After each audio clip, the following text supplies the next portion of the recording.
প্রিয় বন্ধুরা, আমি সুস্মিতা বলছি। বন্ধুরা, আজকে তোমাদের আপন মায়ের সাথে ছেলের রাতের অসাধারণ একটি সত্য ঘটনা বলবো।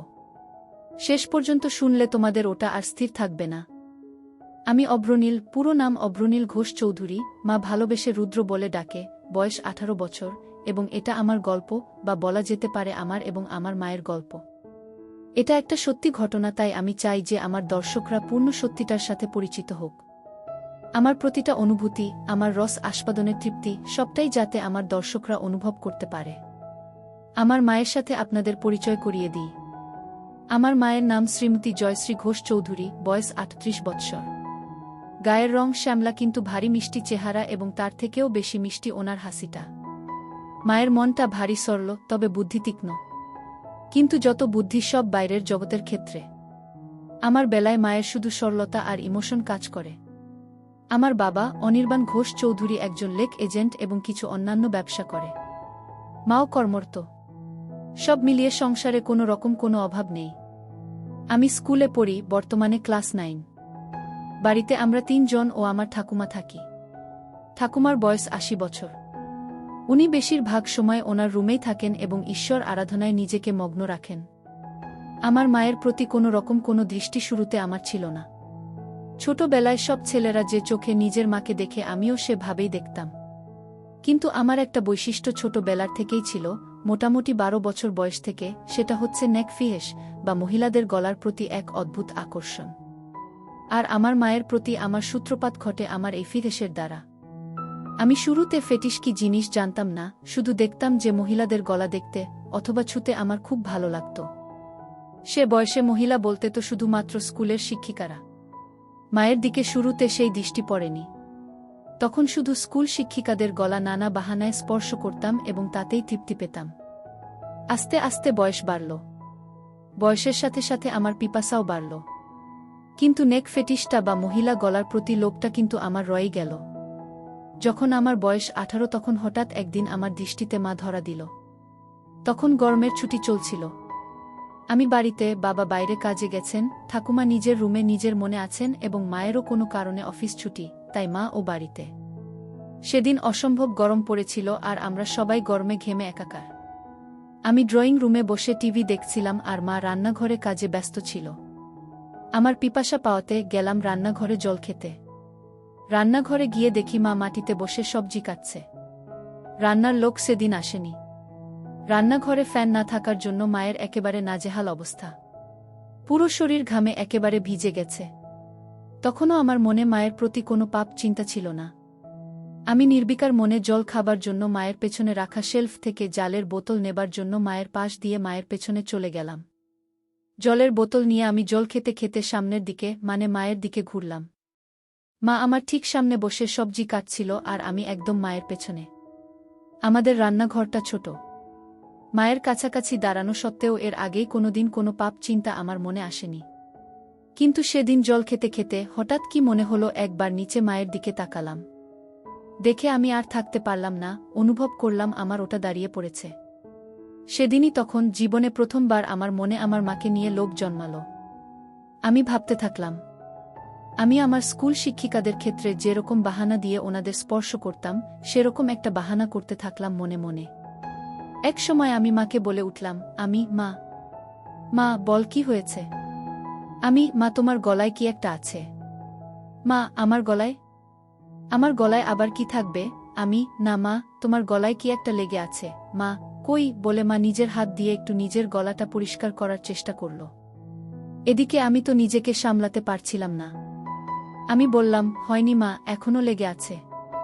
মা নিজের ঘামে ভেজা গলা আর ঘাড় হাত দিয়ে মুছতে মুছতে বলল, এখনো আছে? কি লেগে আছে রে?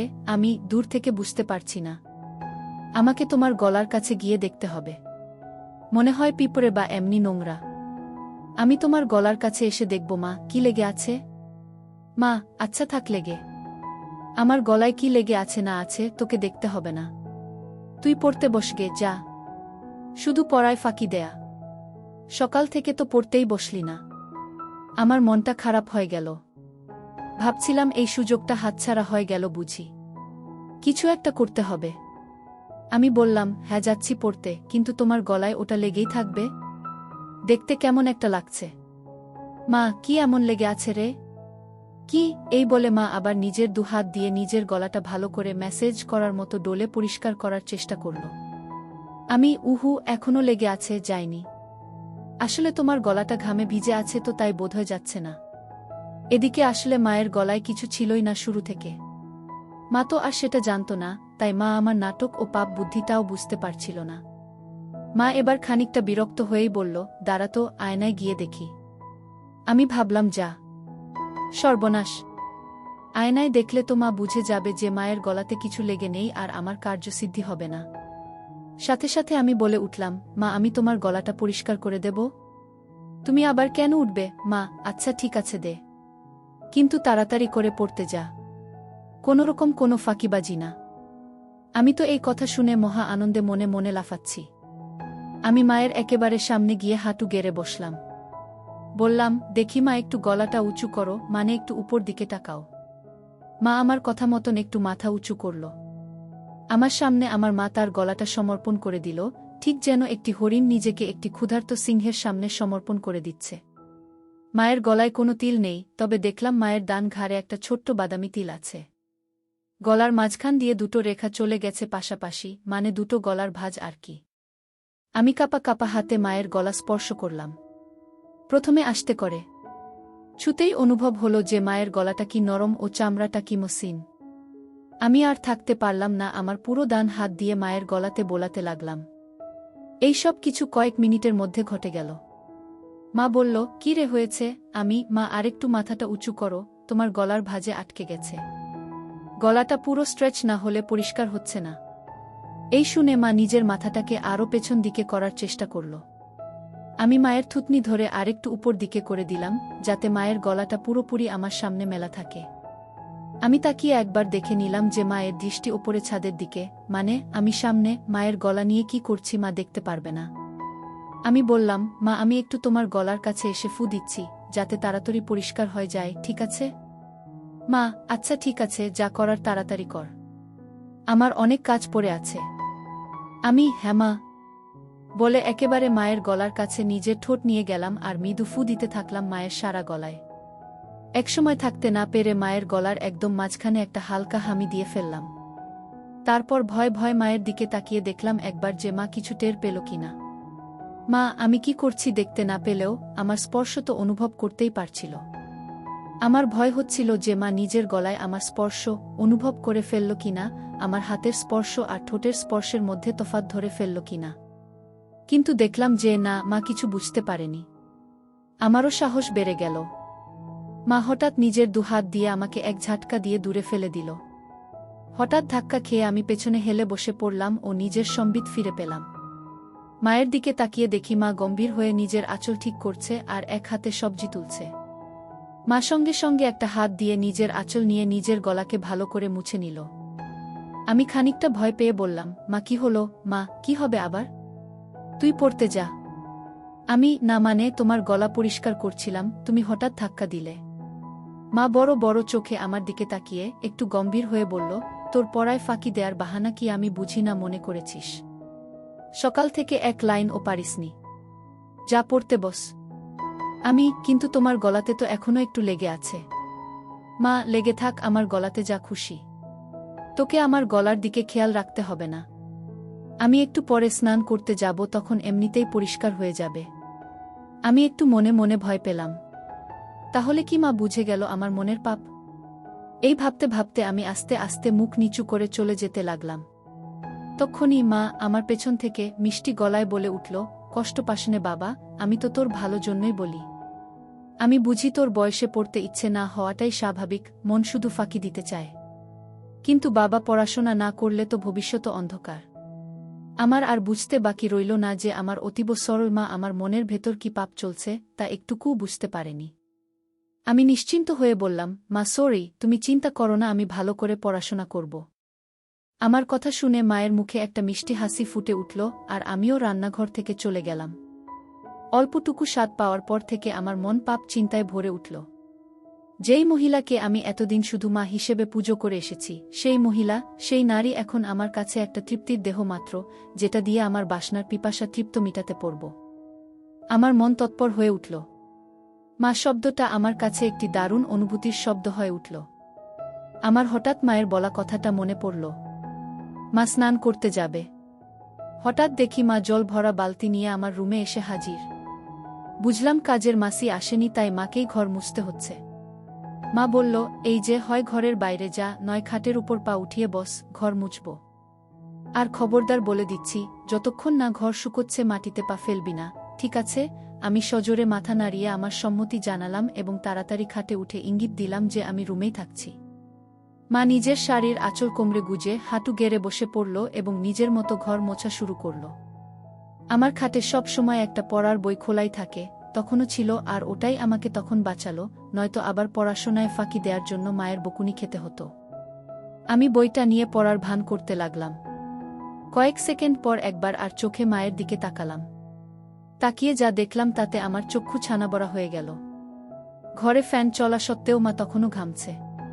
সারা শরীর ঘামে ভেজা। আমি লক্ষ্য করলাম ঘামের বিন্দুগুলো মায়ের কপাল থেকে আস্তে আস্তে নেমে যেতে থাকল। একটু পরেই মায়ের ঘর মোছা হয়ে যাবে আর মা ছাদে যাবে কাপড় মেলতে। আজকে ছুটির দিন, তাই নিশ্চয় মা প্রচুর কাপড় ধুয়েছে এবং তাই বেশ সময় লাগবে কাপড় মেলতে। ঠাকুমাকে নিয়ে চিন্তা নেই, উনি শুধুমাত্র সন্ধে বেলা একটু ঘর থেকে বেরোন। এই দুপুরের সময়টায় উনি নিজের ঘরেই থাকেন। আমি অপেক্ষা করতে থাকলাম কখন মা ছাদে যায়। এক সময় মা হাঁক পারল, রুদ্র, আমি ছাদে যাচ্ছি, ঘরের দিকে নজর রাখিস। ঠাকুমা কানে শোনে না, তাই ঘর ফাঁকা হলে কাউকে ঘরের খেয়াল রাখতে হয়। যাই হোক, আমি যেই সুযোগের অপেক্ষায় ছিলাম সেটা পেয়ে গেলাম। আমার পকেট স্ক্রুড্রাইভার আর পকেট হাতুড়ি নিয়ে আমি চললাম মায়ের বেডরুমের দিকে। মায়ের বাথরুমের দরজাটাকে দুপাশ থেকেই ভালো করে পর্যবেক্ষণ করলাম। প্রথমবারে কোনো ফুটো পেলাম না। মনটা একটু খারাপ হলো। এই ভারী কাঠের দরজায় তো আর এই পলকা দিয়ে এত কম সময় নতুন করে ফুটো করা যাবে না। কিন্তু আমি আবার বিশ্বাস নিয়ে খোঁজ শুরু করলাম। অবশেষে দেখলাম যে দরজার ভেতর দিক থেকে একটা ছিদ্র শুরু হয়েছে, কিন্তু সেটা এখনো এপার ওপার হয়নি।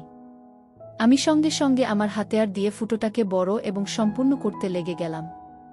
সফল হওয়ার পর ফুটো দিয়ে দেখলাম যে পুরো বাথরুমের ভেতরটাই পরিষ্কার দেখা যাচ্ছে।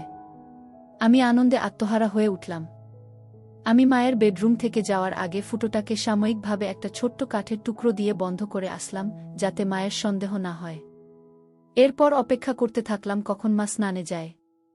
এক সময় মা ছাদ থেকে আসলো এবং আমি স্নানে গেলাম বলে সোজা বেডরুমে চলে গেল। মা নিজের বেডরুমের দরজা ভেতর থেকে বন্ধ করতে যাচ্ছিল, তখন আমি বিপদ দেখে বলে উঠলাম, মা, রুমের দরজা বন্ধ করো না, যদি আমার কিছু লাগে। মা, আমাদের রুমে আবার তোর কি কাজ? আমি, না মানে, দরকার তো পড়তেই পারে। তোমারও তো দরকার পড়তে পারে। হঠাৎ যদি কিছু লাগে তোমার, যেমন সাবান বা কিছু। কখন কি দরকার পড়ে কেউ বলতে পারে। বাথরুমের দরজা তো আর খোলা রাখতে বলছি না, রুমের দরজাটাকে খোলা রাখতে বলছি। আমি খানিকটা ঠাট্টা করে বললাম। মা, হ্যাঁ ঠিক আছে, তোকে অত পাকামো করতে হবে না। খোলা রাখছি রুম। বাড়ির দিকে খেয়াল রাখিস। আমি গেলাম স্নানে। আচ্ছা মা।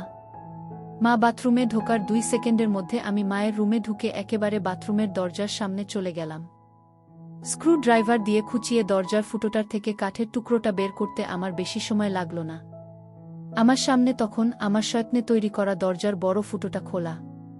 আমার মনে হচ্ছিল যেন স্বর্গের জানালা কেউ খুলে দিয়েছে আমার চোখের সামনে। নিজেকে সামলাতে না পেরে আমি আস্তে আস্তে নিজের চোখটা ফুটোর দিকে নিয়ে গেলাম। মনে নানান ভাবনা চলছে। আমার হৃৎপিণ্ড এত জোরে লাফাচ্ছিল যেন শরীরের বাইরে বেরিয়ে আসবে। এত জোরে বুকের শব্দ হচ্ছিল যে ভয় হচ্ছিল মা না শুনতে পেয়ে যায়। ভাবছিলাম যে আজকে আমি যেটা দেখব এটা পৃথিবীর যে কোনো ছেলের জন্য নিষিদ্ধ। আমি বুঝলাম মা এখুনি বেরোবে বাথরুম থেকে। আমি সাথে সাথে ফোনের রেকর্ডিং স্টপ করলাম। দরজার ফুটোটাকে আবার কাঠের টুকরো দিয়ে যত্নে বন্ধ করে দিলাম ছুট নিজের ঘরের দিকে। নিজের ঘরে পৌঁছনো মাত্র শুনতে পেলাম মা বাথরুমে থেকে বেরিয়ে এসেছে। মনে মনে হাফ ছেড়ে বাঁচলাম। আমার মনে তখন পরম আনন্দ, যেন বিশ্ব জয় করে এসেছি। আমার মন ব্যাকুল হয়ে উঠল মাকে পাওয়ার জন্য। মনে মনে প্ল্যান ভাবতে থাকলাম, কিন্তু কোনো প্ল্যান মাথায় আসছিল না। এদিকে মায়ের অফিস শুরু হয়ে গেল। মাকে একা পাওয়ার সুযোগ হচ্ছিল না। আমার মন তরপাতে থাকল। দিনের পর দিন আমি মন মরা হয়ে যেতে থাকলাম। পড়ায় মন বসছিল না। টিউশন টিচারের কাছ থেকে আমার নামে নালিশও আসে মায়ের কাছে। মা আমাকে নিয়ে একদিন বাবার সাথে সন্ধে বেলা বসে জিজ্ঞেস করে কি হয়েছে আমার, বোঝায় ভালো করে পড়তে। কিন্তু আমি কি আর আসল কারণটা বলতে পারি, তাই চুপ করে বাবা মায়ের কথা শুনি এবং হজম করি। এভাবে বেশ কিছু দিন কেটে যায়, আমার মানসিক ও শারীরিক পরিস্থিতির উন্নতি হয় না। মা বাবাও হাল ছেড়ে দেয়, বোধহয় ভেবেছিল যে স্কুল খুললে রুটিন এ চলা শুরু হবে, তখন সব ঠিক হয়ে যাবে আমার। কিন্তু একমাত্র আমিই জানি আমার কিসে উন্নতি হবে। এভাবে প্রায় এক যায়। আমি আমার 15তম জন্মদিন পার করি। আমি আর নিজেকে শান্ত রাখতে পারতাম না। মাকে ধরার সময় নিয়ন্ত্রণ হারিয়ে মায়ের গলায় কামড়ে দিলাম।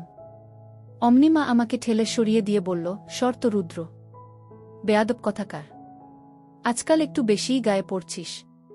আমার এসব ভালো লাগে না। গরমের মধ্যে গা ঘেঁষাঘেঁষি। আগে তো এরম করতিস না তুই। আমি কি যে বলো মা। কেন, আমি তো তোমাকে আদর করে আগেও ধরতাম। মাসে যাই হোক, হেফতে ওই হিন্দি আর ইংরেজি সিরিয়াল সিনেমা দেখে তোর এইসব ভীমরতি চেপেছে। আমাদের বাঙালিদের মধ্যে ছেলেরা বড় হয়ে গেলে মায়ের থেকে দূরে দূরে থাকে, এরম গা ঘেঁষাঘেঁষি করে না। আর তুই তো একটু বেশিই করিস। ধরার পর কি আমার গলায় ঘাড়ে কামড়ে দিস? এতে পরে আমার ব্যথা করে। দুবার তো দেখেছি কালসিটে পড়ে গেছে। এটা কি তোর নতুন কোনো দুষ্টুমি শুরু হয়েছে, নাকি আমার উপর রাগ করে আমার বকুনির প্রতিশোধ নিস তুই? আমি তো মায়ের কথা শুনে পাথরের মতন দাঁড়িয়ে ভয় পাচ্ছিলাম আর ভাবছিলাম যে মা তবে আমার মায়ের গলায় হামি দেয়া কামড়ানোটা টের পেয়েছে প্রতিবার। আর সেটাই তো স্বাভাবিক। আমিই বোকা, পাপের চোটে গান শূন্যর মতো ওভারকনফিডেন্ট হয়ে যাচ্ছিলাম আস্তে আস্তে। এখন কি হবে? আবার ভাবলাম মা টের পেয়েছে ঠিকই, কিন্তু তার ছেলের আসল মতলবটা এখনো বুঝতে পারেনি। এটা ভাবা মাত্র আমার মনে একটু সাহস আসলো। আমি বললাম, কি যে বলো মা তুমি, এটাতে আমার আবার কি দুষ্টুমি? আমার সব বাঙালি বন্ধুরাও তো তাদের মাকে ভালোবেসে এভাবে ধরে। মা এবার একটু বিরক্ত হয়ে বলল, সে কে কি করছে সেটা আমি জানি না। আমার এটা পছন্দ না, তাই তুই এটা করবি না, ব্যাস। বোঝা গেল। আমি মাথা নেড়ে আমার সম্মতি জানালাম। মা, আর বন্ধুদের থেকে এই সমস্ত বদ অভ্যেস না শিখে ভালো কিছুও তো শিখতে পারিস নাকি? আমি বুঝলাম কথা লাভ নেই। ব্যাপারটা খুব সিরিয়াস দিকে যায়নি, তাই এখানেই ইতি করতে হবে। আমি তাই আবার ঘাড় নিলে বললাম, হ্যাঁ মা, তুমি ঠিকই বলেছ। আমি তোমার কথা মতোই চলব। মা এটা শুনে নিজের রুমে চলে গেল, আর আমিও আমার রুমে হাত দিয়ে কাজ সেরে নিলাম। এর মধ্যে আবার একদিন মা ছুটি পেল এবং বাড়িতেই ছিল। বাবা ভাগ্যবশত কাজে বাইরে। আমার মনের শয়তান জেগে উঠল। মনে মনে ভাবলাম, আজকে যে করেই হোক মাকে পেতেই হবে। দুপুরে খাওয়া দাওয়া শেষ করে আমি আমার ঘরে আর মা নিজের ঘরে দুপুরের ঘুম দিতে চলে গেলাম। বিছানায় শুয়ে থাকলাম ঠিকই, কিন্তু ঘুম আর আসছে না। মায়ের ঘরে পৌঁছে আমি আস্তে করে বেডরুমের দরজা ফাঁক করে মায়ের রুমে ঢুকলাম। ঢুকে দেখি মা বিছানার একদম একধারে এসে দরজার দিকে পাশ ফিরে শুয়ে আছে। আমিও এবার নিশ্চিন্ত হয়ে মায়ের পাশে খাটের উপর বসলাম। মা বা দিকে কাত হয়ে শুয়েছিল। আমি এবার সাহস করে মায়ের গলার একদম কাছে চলে গেলাম। কিন্তু বিপদ ঘটল তারপরেই। মায়ের ঘুম সাথে সাথে ভেঙে গেল, আর মা আমাকে ধাক্কা মেরে ফেলে বিছানায় উঠে বসল। মা, কি রে বাবা, তুই কি করছিলিস আমার কাছে এসে? আমি আমতা করতে করতে বললাম, কই মা, কিছু না তো।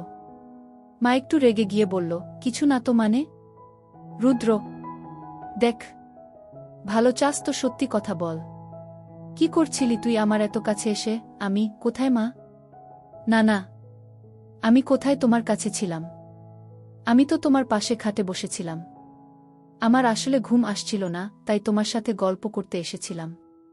এসে দেখি তুমি ঘুমোচ্ছ, তাই তোমার কাছে বিছানায় সবে একটু বসেছিলাম। ভাবলাম যদি তুমি একটু জেগে থাকো তাহলে আমার সাড়া পেয়ে উঠবে। কিন্তু আমার এত সুন্দর মসৃণ বানানো গল্প মায়ের একটুকুও বিশ্বাস হল না। মা জোরে বলে উঠল, মিথ্যে কথা বলিস না। তোর গরম নিঃশ্বাস আমি আমার ঘাড়ে অনুভব করেছি। বল, কি করছিলি তুই? আমি বললাম, মা, আমি তোমার কাছে কিছু লুকোবো না। আমি তোমাকে খুব ভালোবাসি, কিন্তু আমি জানি না কেন আমার তোমার প্রতি একটা অদ্ভুত আসক্তি আছে। আমার কথা তখনও শেষও হয়নি, মা আমার গালে সাপাটে এক থাপ্পড় মারল। আমি প্রায় মাথা ঘুরে বিছানায় লুটিয়ে পড়লাম। মা, তোর লজ্জা করছে না রুদ্র, তোর মাকে এগুলো কথা বলতে? আমি তোর মা, তোকে জন্ম দিয়েছি। মা মানে বুঝিস জানোয়ার? হায় ভগবান, এগুলো কথা তো আমি তোর বাবাকেও বলতে পারবো না। তোর বাবা তো আর তোকে মারতে পারবে না, নিজেই হয়তো মরে যাবে। আমি কাঁদতে কাঁদতে বললাম, মা আমাকে ক্ষমা করে দাও, কিন্তু তোমাকে না পেলে আমার জীবন বৃথা। আমি জানি না কেন সব সময় শুধু তোমার কামনা আমার মন জুড়ে থাকে। আমার পড়ায় মন বসছে না, রেজাল্ট খারাপ হচ্ছে, এমনকি আমার শরীর ভালো নেই। তুমি তো সবই জানো মা। বিশ্বাস করো আমি অনেক চেষ্টা করেছি, কিন্তু কিছুতেই তোমাকে পাওয়ার ইচ্ছেটাকে মন থেকে বের করতে পারিনি। আমি সাইকিয়াট্রিস্টের কাছেও গিয়েছি, কিন্তু তাদের কাছেও এর কোনো ট্রিটমেন্ট নেই।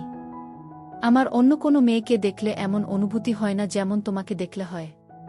আমি কি করব বলো মা? মা থাম রুদ্র থাম। দোহাই তোকে, তুই চুপ কর।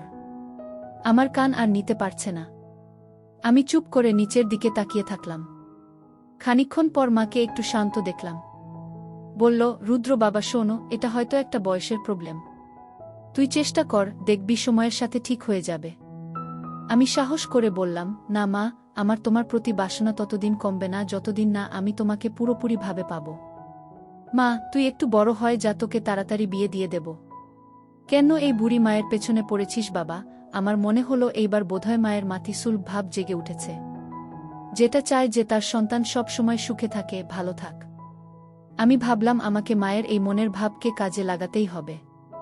এই আমার অন্তিম সুযোগ। আমি সাথে সাথে মায়ের পা ধরে বললাম, মা আমাকে একবার তোমার সাথে দাও। আমার আর এই জ্বালা সহ্য হচ্ছে না মা। মা প্লিজ। মা অল্প অল্প কাঁদতে কাঁদতে বলল, বাবা এ হয় না। আমি তোর জন্মদাত্রী মা। তুই এখন ছোট, তাই তুই কি চাইছিস সেটা বুঝতে পারছিস না। এটা হয় না বাবা, প্লিজ বোঝ। আমি খেয়াল করলাম যে মায়ের মুখে আর রাগের কোনো চিহ্ন নেই। মা পুরো ইমোশনাল হয়ে আছে। আমি মনে মনে ভাবলাম, এখনই খেলতে হবে।